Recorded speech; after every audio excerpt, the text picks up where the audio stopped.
每日夜幕降臨，吳真城嘅夜粥店就開始人頭湧湧。山頭嘅夜粥絕非係字面上嘅有粥，各類海陸空食材陣容繁華，高達400幾種，而呢啲卻全部歸屬於白粥嘅配菜。配菜喺長達10幾米點菜台嗰度鋪陳開嚟，即使係熟客，亦都會躊躇不定，好難揀。這裡沒有那個點菜單，其實這裡就是點菜台啊！你喜歡吃哪一種魚，喜歡吃哪一種滷味，它手一指，我們就把它記起了。本地人飲夜粥必點嘅3類配菜係滷水、魚飯同生醃。吳真城係惠來人，呢度主打嘅滷水，惠來美食龍江豬手做咗18年。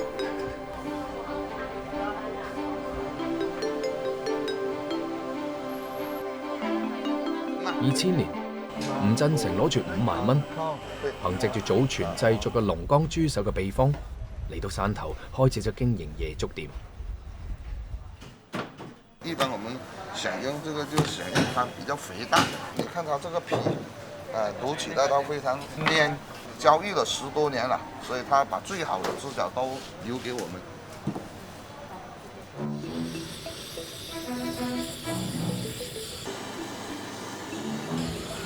買翻嚟嘅豬手，先要一隻隻進行脱毛。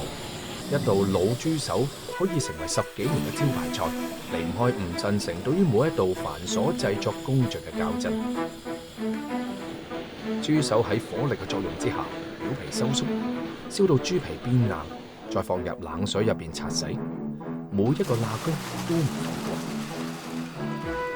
一冷一熱，唔單止可以將表皮嘅細毛清理乾淨，亦都有助於豬手最後形成 Q 彈嘅口感。我爺爺做豬腳到現在40多年了，我10多歲就學他做龍江豬腳。小時候讀完書啊，然後就來幫他切豬腳，洗豬腳。洗淨嘅豬手順住關節位分成3段，按大小依次放入鑊入邊，倒入滷水就開始開滷啦。喺滷製過程當中睇似相同，但係口味卻各有千秋。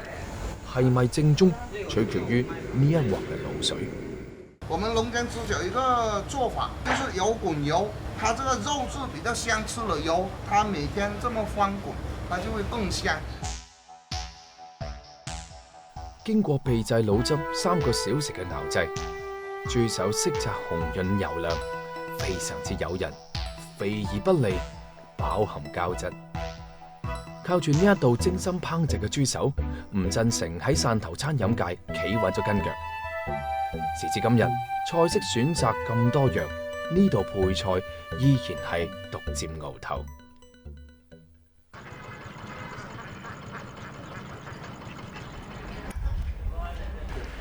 生意做大咗，配菜顯然唔可以只有滷水。一得閒，吳真城就往海邊跑。為咗可以攞到第一手海鮮，吳真城甚至入股6艘嘅漁船，經常跟住漁船出海，圖嘅就係可以優先選購。潮菜對食物嘅原汁原味極為睇重，食客非常講究原材料嘅新鮮。昨天賣剩的貨，你今天來煮給我們潮汕人吃啊，他嘴特別刁，他有的顧客一下子就吃出你這個小魚仔啊，不是今天的。今日天氣唔好，2次落網，只係收穫3厘魚。吳真城有啲失望。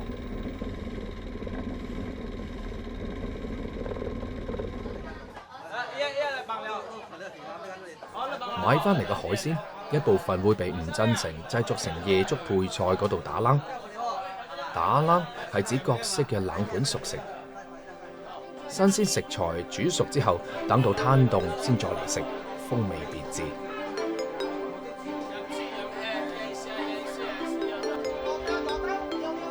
食夜粥被稱之為美食毒藥嘅生醃海鮮係最後嘅滋味，醃製以醬油為主料，再加入香菜、大蒜、辣椒等配料，浸入膏蟹、三眼蟹、蝦菇、海蟹、血鵪、生蠔等海鮮現浸現食，食完之後再食熟食會索然無味，一般都會留到最後搭配椰粥。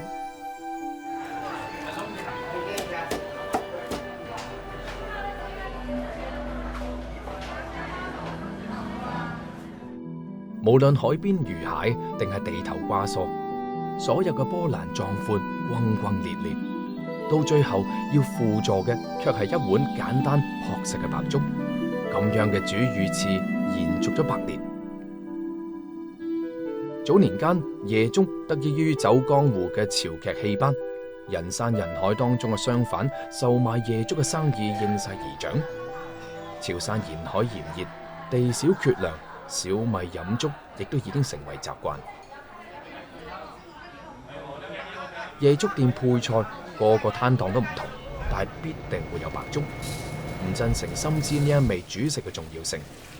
店入邊每逢新嚟嘅員工，佢總要將煮粥嘅秘訣反覆強調。而且它這個水一開，馬上要夾哦，它才不會粘鍋。這麼一點米，為什麼要放那麼多水哦？不會的，等一下它熬出來，它這個有比例的。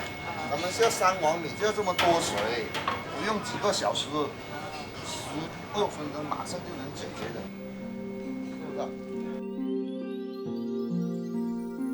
潮汕嘅粥，水米比例適中，沉澱10幾分鐘，喺熱力作用之下形成一層粥漿，米漿受熱唔爛。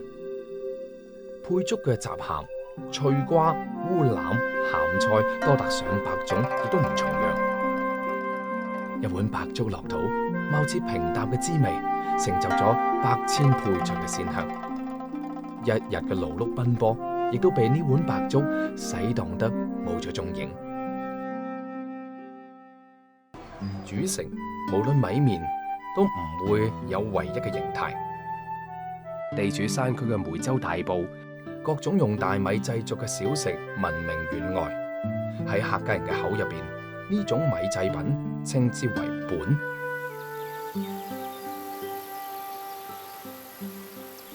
今日林江華所揾嘅係一種客家地區普遍食用嘅植物艾葉。春天種油菜，夏天收稻穀，仲有地頭嘅野生艾葉。位於大東鎮嘅呢一片有住600幾年歷史嘅梯田，喺自然嘅滋養之下，總可以為當地人提供豐富嘅食材。在比較鮮嫩的拿來做艾板，還有頭一部分呢，就是拿來煲湯，吃了比較活血。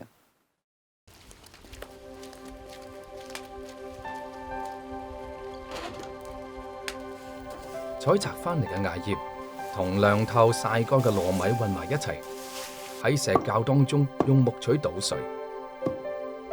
客家人從中原地區遷徙而嚟，將北方嘅小麥磨粉嘅蒸煮文化應用到稻米上。1000幾年前形成豐富多彩嘅客家本文化。經過反覆捶打，再曬成粉，艾本嘅原料就準備好啦。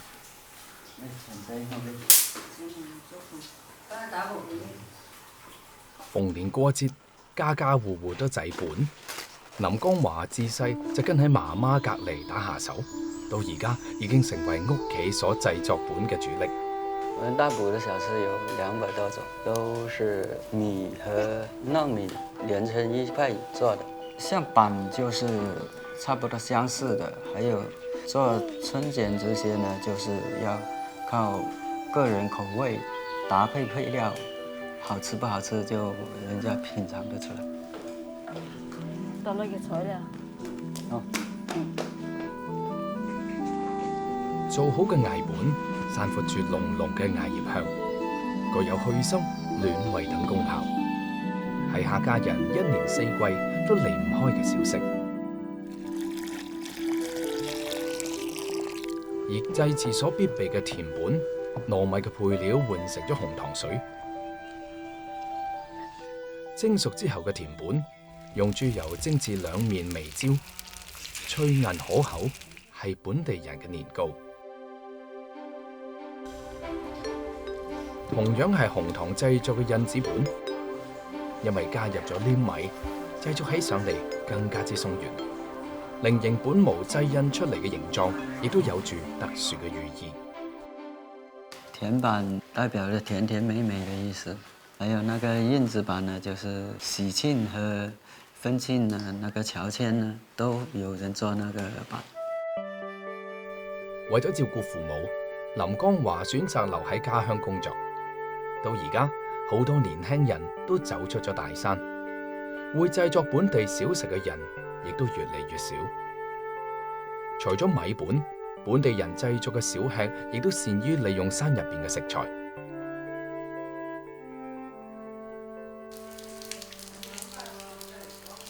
刮去腸粉嘅豬小腸，清洗乾淨，灌入打好嘅蛋液，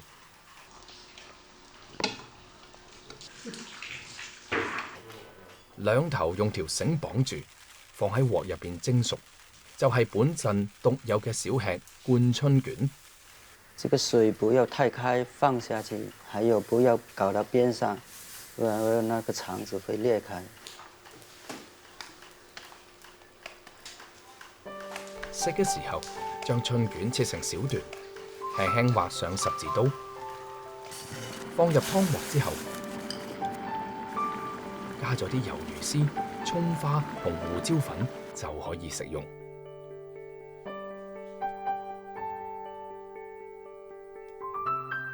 今日林江華起得好早，將準備好嘅貢品同米本裝入祭祀所用嘅竹籮嗰度。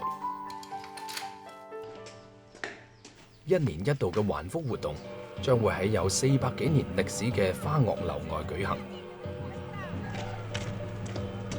作為廣東最大、保存最完整嘅遺樓，形似花樂，顯示客家人圓滿、團結、平均、平等嘅生活理念，亦都係林江華細個嘅時候所生活嘅地方。20年前，樓入邊嘅村民搬入咗新建嘅樓房。呢度變成咗祭祀慶典嘅公共場所。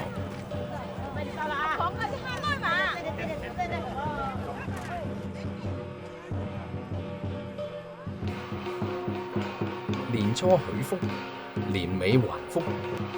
還福意為答謝或者回報。村民們經過1年嘅辛勞，迎嚟咗雞鴨成群谷滿倉，糖如肥美果飄香嘅富足時光。為咗感謝上蒼嘅庇佑，10幾年嚟，家家戶戶所置辦嘅雞鵝鴨或者係各種嘅果品，仲請嚟連演3日3夜嘅大戲漢劇團，舉行隆重嘅祭祀活動。而在外打工嘅親友，亦都會喺呢一日返屋企共同慶祝。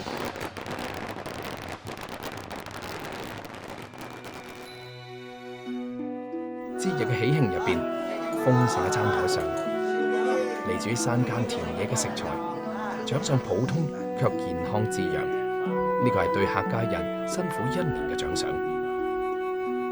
1日3餐，享用住自產嘅稻米以及米本。安康長壽，鑄就咗本地嘅長壽之鄉。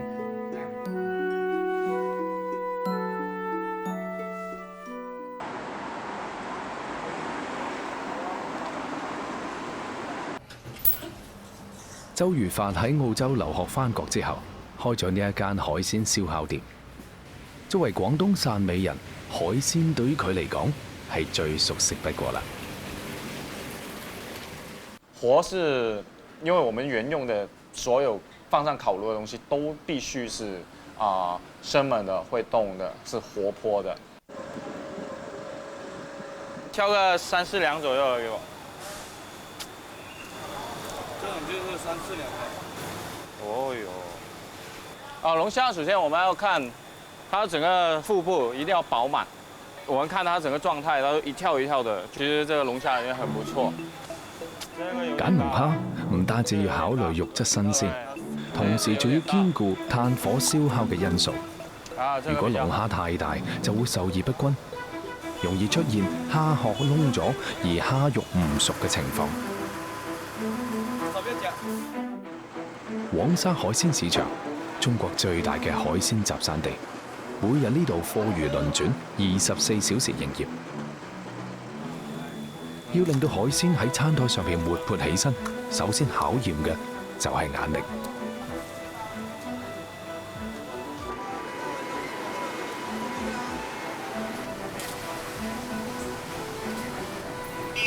好像鲍鱼，它把它拔开之后，然后它马上会收缩，因为它感受到外面的一种压力或者会受到威胁，很紧张的一个状态。然后像这一个很好的对比，是广州话所说的慢爪的一个状态就是这样。那你碰它，它都不會收縮或者會抓得很緊。從海鮮到店，再到上火燒烤，喺呢段時間點樣保持海鮮嘅活力，係周御發需要解決嘅重要難題。鮑魚用着15度左右的溫度，然後它的鹽度也在15度、16度，展現它最活潑的狀態。那龍蝦的鹽度就會高一點，它就20度。你會看到它不動的話，其實它沒有問題，因為它在最舒服的那個環境裡面。每一個數據，每一個細節，都係周御發喺一次次嘅挫折之後所累積。佢完全已經係唔得㗎啦，佢唔識跳舞，唔夠活潑，我哋唔用得。周御發嘅燒烤店唔開午市，只喺晚飯時間先開始營業，直到深夜。每晚10點之後就係店入邊最熱鬧嘅時光。喺鐵網上面嘅炭火上烤到通紅，各種海鮮準備就緒，各式嘅啤酒琳琅滿目。一班食客期待住《冰與火之歌》就拉開咗序幕。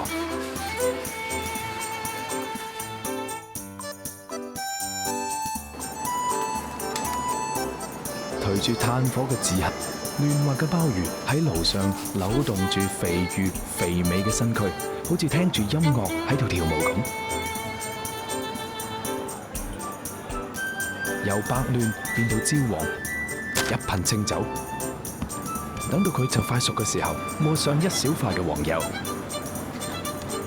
嗰種吱吱嘅響聲，伴隨住深海鮮味喺空氣當中彌漫開嚟。最後灑返啲喜馬拉雅礦物鹽嚟助味，炭烤鮑魚就完成啦。黃油嘅清新，礦鹽嘅催礦，高鹽與大海嘅氣息完美融合。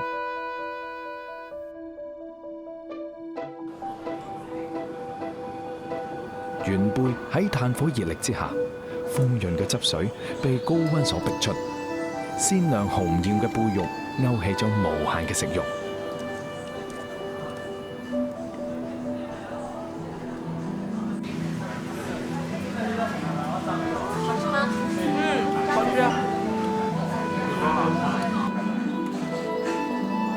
龍蝦冇大腦，被燙開之後依然仲會識喐。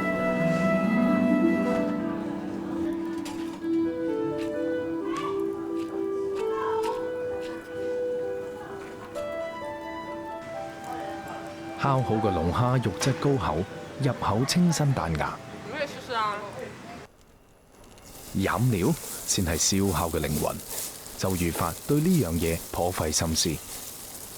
蒜蓉本身太辛太辣了，用上了我們家鄉潮汕地區很普遍的一個菜譜，剛好它的甜也可以把那個蒜蓉的辛辣蓋住了一點。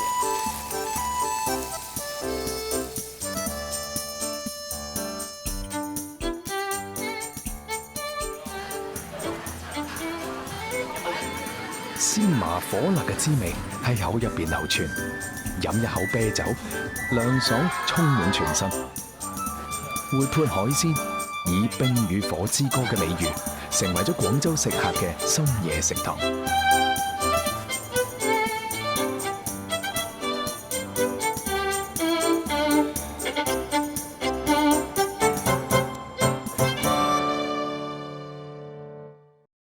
好，表齊。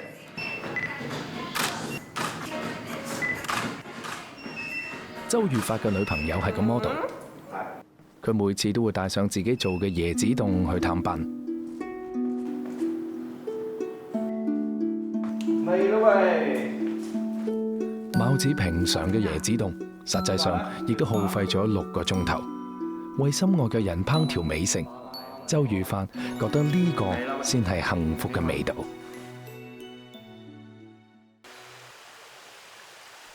每年嘅3、4月係南昆山苦筍重生嘅季節，本地山民好中意呢種食材，張平新亦都唔例外。这里要去要不用10分鐘吧，就送到那個山頂那裡。苦竹筍，一截長長嘅身枝，青綠色嘅外衣，亂生生嘅水力，喺叢林深處，喺尋常嘅路邊，佢漫山遍野咁跑，一啲都唔拘泥於腳在何處。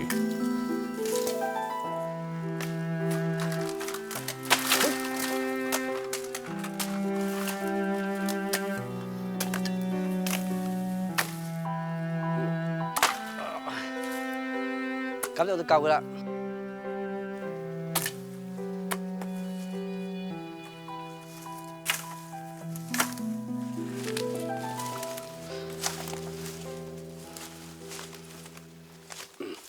因為咁樣財啊嘅嗰啲太老嘅唔要嘛。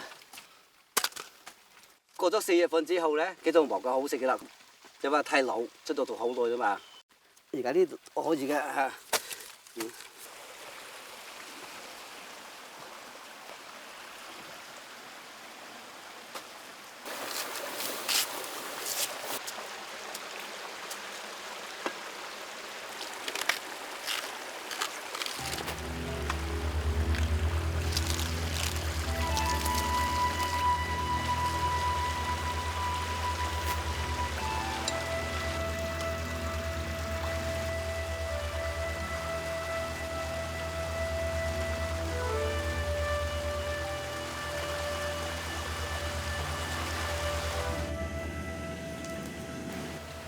新鮮嘅苦竹筍，苦味好濃郁，唔適合入口，需要用水煮夠20分鐘。烚下佢，叫做作為嗰啲苦味就出嚟啊嘛，出咗佢再攞凍水嚟浸佢1天度啊，咁樣就食得噶啦。56歲嘅張平新從鋼鐵廠早退之後，就從韶關翻到南昆山，開起咗呢一家農家樂。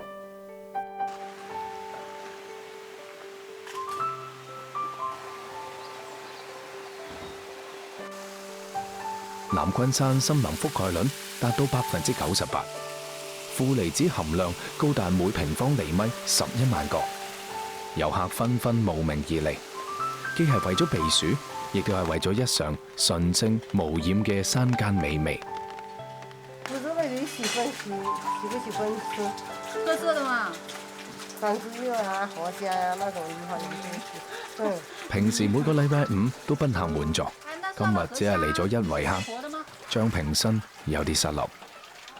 黃油爆乾五花肉，接落嚟倒入啲苦竹筍，大火翻炒，等到苦筍收汁入味，最後倒入觀音菜，大火爆炒。觀音菜絲毫冇韭菜嘅衝勁，爽脆甘甜，喺不經意間已經將南昆山青山綠水嘅精髓收入腹中。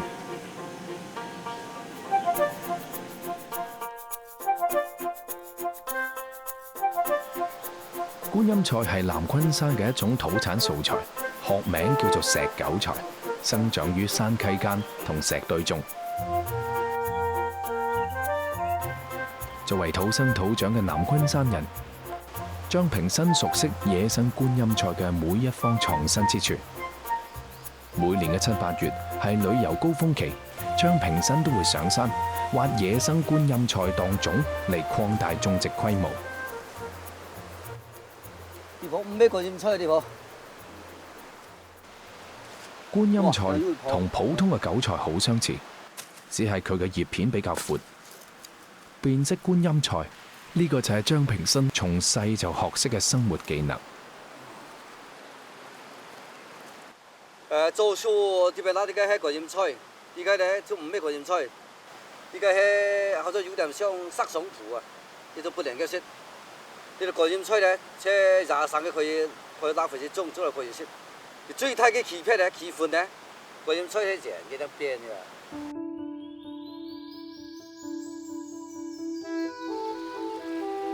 呢個週末客人好少，比較清閒。張平生就約埋個仔一齊去到小溪邊，搜尋另外一種山間美味。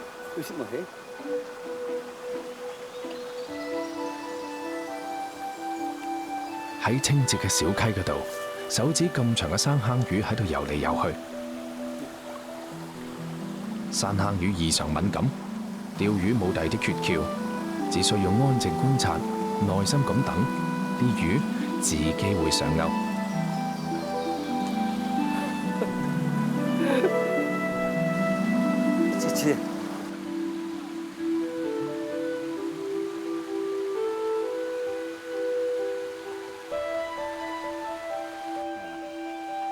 1個鐘頭嘅時間，收穫頗豐，晚上可以加餸啦。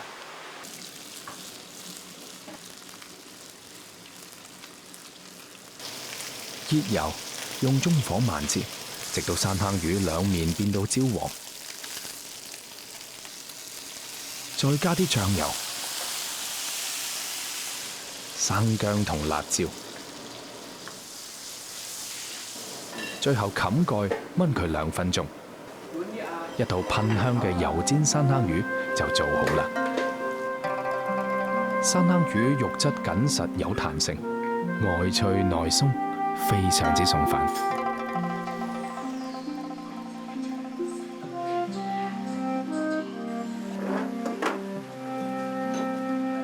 油煎山坑魚、觀音菜炒苦筍、青炒腐竹。一頓家常菜，3對筷子，幾句閒偈，喺週末嘅夜晚，張平生一家享受住山村入邊慢生活嘅時光。喺北海市東南紅樹林區鹹淡水交接處，孕育出一種稀有嘅海產沙螺，又叫做西施利。喺清代貴為貢品，今日成為咗食客所追捧嘅珍饈。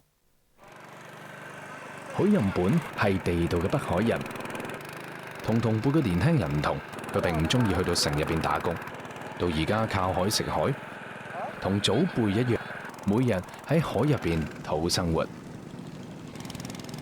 早上8點，正係海水退去，露出沙灘嘅時候，呢個就係挖沙螺嘅最佳時間。沙螺天生天養，唔需要落苗。又唔使餵養，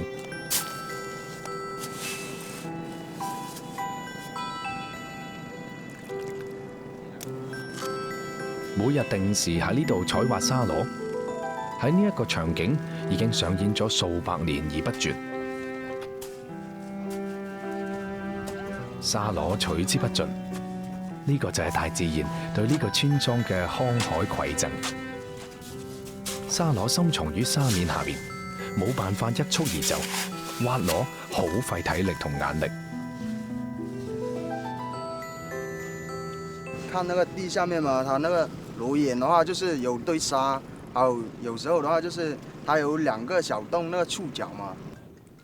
本地漁民一直都恪守一個祖訓，捉大嘅放細嘅，只有適度取用，呢一片海底嘅沙螺先可以繁衍生息，取之不盡。3個鐘頭嘅勞動，1籮筐嘅收穫。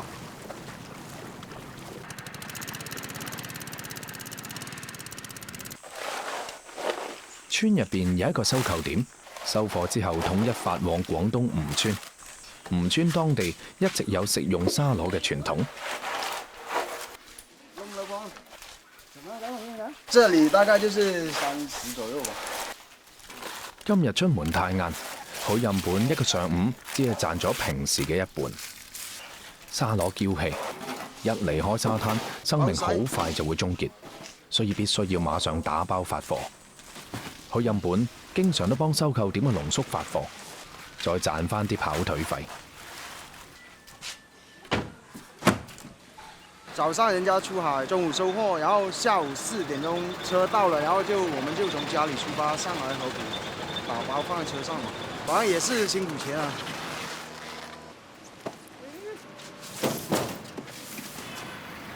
2個鐘頭之後，吳村人就可以喺當地嘅餐廳食上新鮮嘅沙螺啦。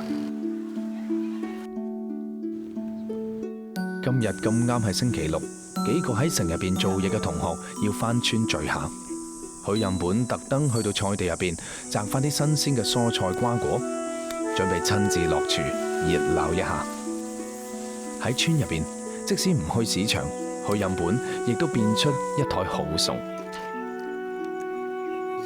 餐台上面嘅主角一定係非沙螺莫屬，用刀刮出白嫩嘅螺蓉，再剪開一對束角，喺清水入邊沖洗。如果不搞乾淨的話，就是吃的話會帶沙，其他部位沒什麼沙，除非的話就是你剪的時候捏那個觸角，觸角裡面就會有沙。沙螺肉晶瑩透亮，貝殼被打開嘅時候，吐出嘅白肉就好似一條小脷頭，不免令到人遐想連篇。西施利就係由咁樣而得名。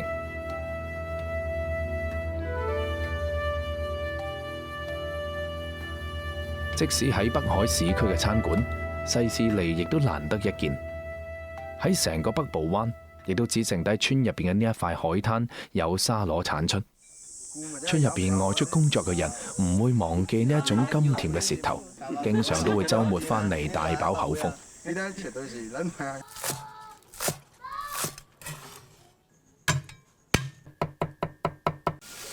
粉絲係海鮮嘅百搭，炮製西施利亦都唔例外。泡開啲粉絲，用醬油、蠔油、腐乳、黃豆醬等佐料一齊攪拌均勻。用粉絲墊喺底嗰度，鋪上啲沙螺，然後等水火交融。這個一般到7到9分鐘左右，反正不超過10分鐘就行了。喺熱力熏蒸之下，沙螺即刻就活躍起身，蠕動嘅姿態將西施利呢個名演繹得極致。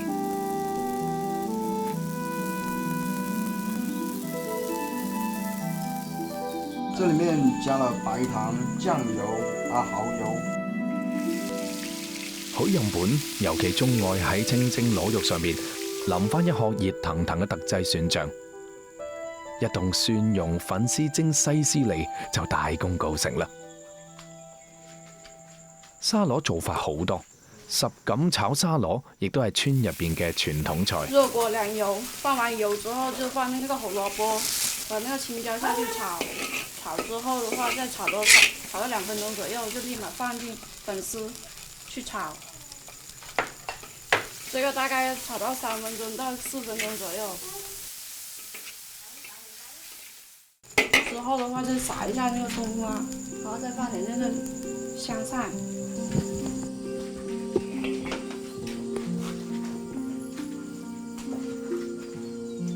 回口，過來炒下底啊！過來炒下底。粉絲蒸西施利，什錦炒沙螺，油炸沙螺。呢咁細細嘅舌頭嫩滑細膩，鮮甜可口，既養活咗一個村莊，亦都喺菜碟上綿延咗關於家鄉嘅味覺記憶。外面沒有這些沙螺吃，我回來之後經常叫朋友直接帶給我吃。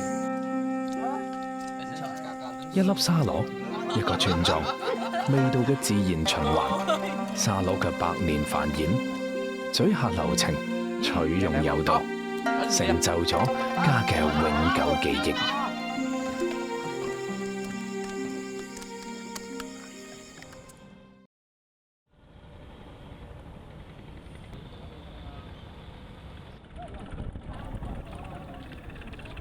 早上7點，陳日安就行去咗碼頭。今日難得風平浪靜，可以出海啦。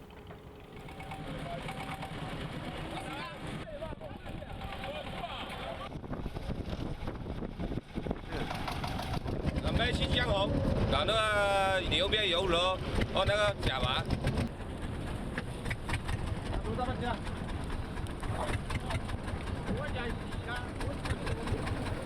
跟船出海2個鐘，只係為咗收購牛邊螺。着好保暖衣，下潛10米，船工冒險海捕嘅牛邊螺係北部灣特有嘅貝類野生小象拔蚌。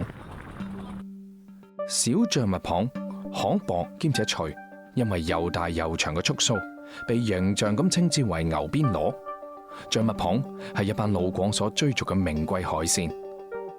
象拔蚌一世只留喺一個洞穴入邊，餓嘅時候就會伸長觸鬚，捕食單細胞藻類為生，其他嘅時間就安靜咁瞓喺洞入邊，直到生命終結。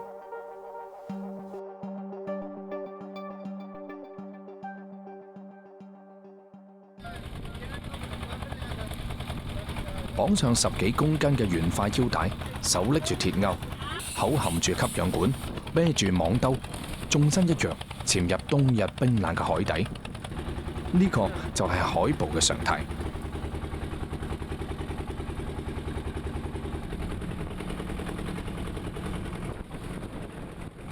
以前這裡有東西這個乾的，每天它出來乾的都有幾百斤啊，1000多斤的那個腳啊。現在呢拖死了，沒地方沒消化。透過能見度僅為30公分嘅海水，喺海底入邊慢跑、落鈎、滑螺、放入網入邊，如此反覆。一次海捕只需要喺海底作業8個鐘。1個鐘頭之後，船工們陸續浮出水面休息。呢一片海底冇小象拔蚌，只有帶子同埋花甲王。這裡有差不多7、8斤了。這個產量太低了，產量高了吧10幾萬，下體的大現在要吃飯了。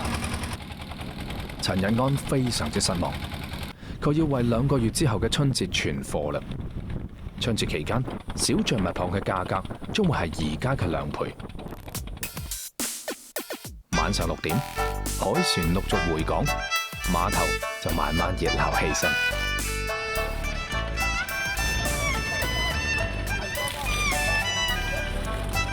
無主嘅海貨只要一靠近碼頭，必然會俾人哄搶。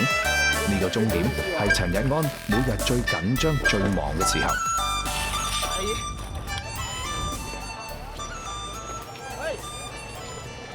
剛才呢搶了3條搶的貨，都是這樣子的，在碼頭都是現金收的。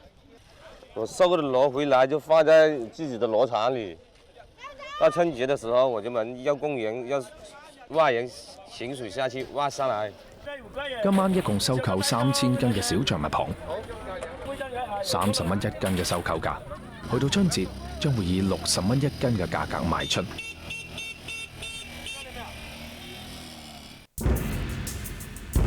第2日，冷空氣消失殆盡，氣溫回升。陳日安開始分揀琴晚收購翻嚟嘅象拔蚌。喺北部灣野生嘅小象拔蚌習性特殊，到而家都無法人工繁殖，只能夠捉啲苗翻嚟慢慢養大。為此，陳日安發明咗呢一套特殊嘅養殖池系統，以確保喺海捕翻嚟嘅小象拔蚌可以存活。為咗籌備春節海鮮銷售，陳日安開始控制出貨量。今日只有1車嘅象拔蚌發往福建。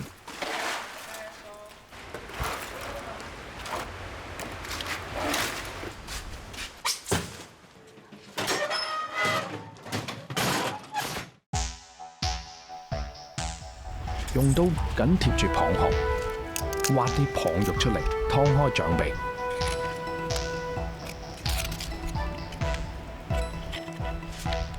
剝去外膜，用水清洗，粉絲墊底，鋪翻啲蚌肉，撒翻啲蒜蓉。象拔蚌一直係海鮮當中嘅翹楚。對於陳日安嚟講，嚟自大海嘅味道根本無需要畫蛇添足嘅烹飪。上鑊嗰度分蒸，蒜蓉調出蚌肉嘅甘甜。3分鐘之後就可以享用。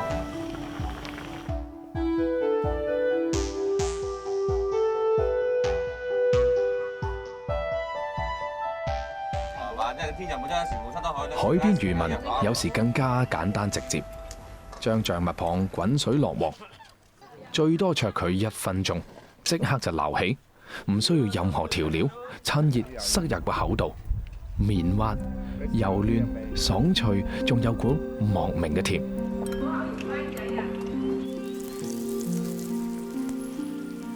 除咗滾水灼之外，仲可以火炙。象蜜蚌遇高溫迅速釋出體液，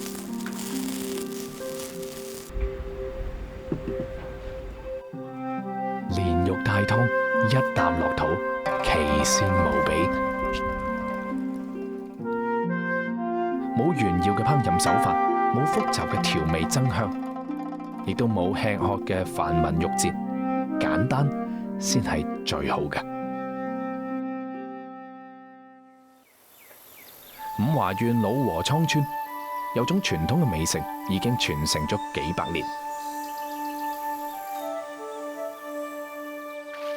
張婉英喺小溪入邊挖嘅河沙，正係為咗製作呢一種美食而準備嘅。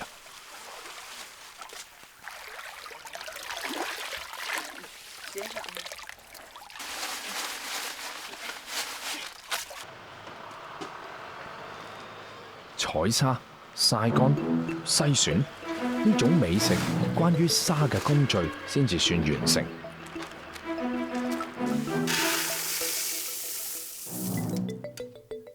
將燒開嘅水倒啲穀入去，文火燜煮，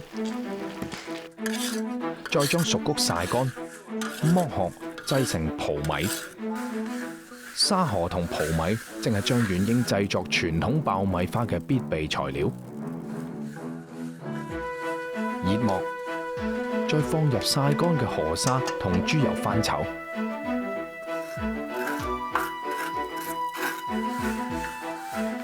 豬油可以包裹住沙嘅熱量，令到河沙不斷升溫。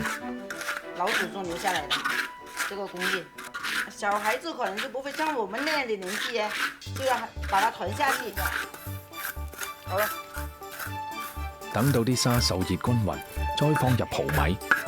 原本體態瘦弱嘅大米，同高溫嘅河沙不斷摩擦，迅速爆裂。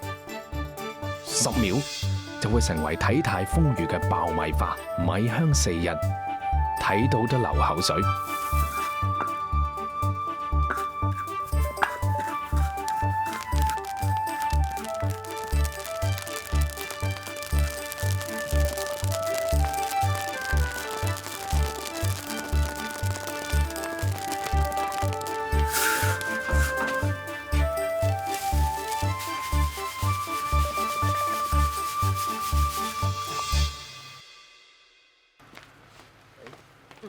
剛剛炸出嚟嘅，爽啊你！快啲口水喎嚇。我這水米包的，然後這水米蛋。今日喺深圳做嘢嘅侄女休假返村，張婉英仲要為晚飯忙碌。張婉英叫埋阿哥上山採摘南薯。喺客家人嘅餐台上面，南薯係唔少得嘅一道菜。每年嘅農曆12月，南薯嘅根部發育成熟，客家人就會開始上山採摘。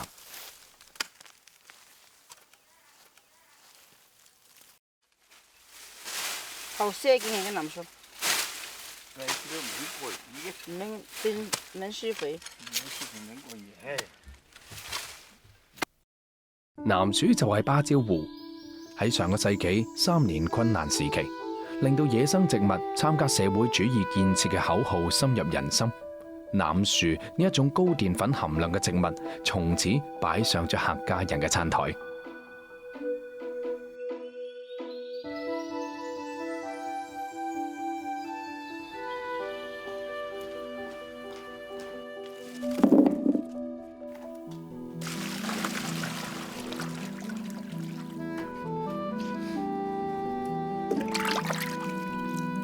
將南薯清洗乾淨，然後放喺特製嘅磨缸入邊，順住磨缸嘅特點來回將南薯磨成泥。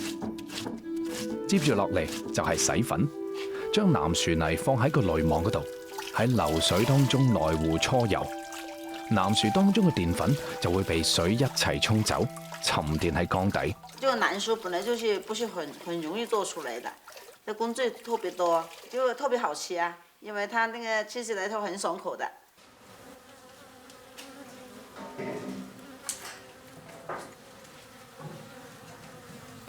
將沉澱嘅南薯粉加水，加入極少量嘅明飯，倒入特製嘅石盤嗰度，用猛火蒸佢5分鐘就可以起鑊。好漂亮！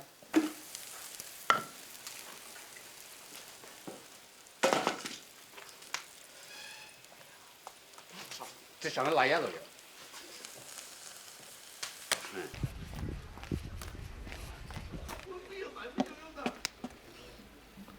將蒸熟嘅南薯粉撒喺戶外，經過陽光嘅撫慰，南薯粉越發嘅透亮潔白，曬翻3日就可以保存落嚟，直去到春節。南薯粉幾乎同任何食材都可以搭。熱油爆炒青葱，再翻炒，再加入南薯粉，快速咁樣轉殼，唔令到薯粉成團。南薯粉易熟。翻炒1分鐘就可以起鑊啦。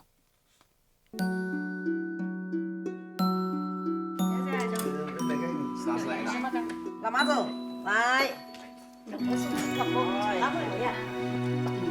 大家請準擔過嚟，一食多啲啊！好。我係南菜。慢食個份，來數俾你。啊！哎呀，好棒！南薯粉透亮。收唔住一絲嘅雜質，食起上嚟好清爽。其實本身冇味，就好似客家山民咁純樸嘅本質。喺食物匱乏嘅年代，着之無味嘅救命草根，卻被感恩嘅客家山民延續至今。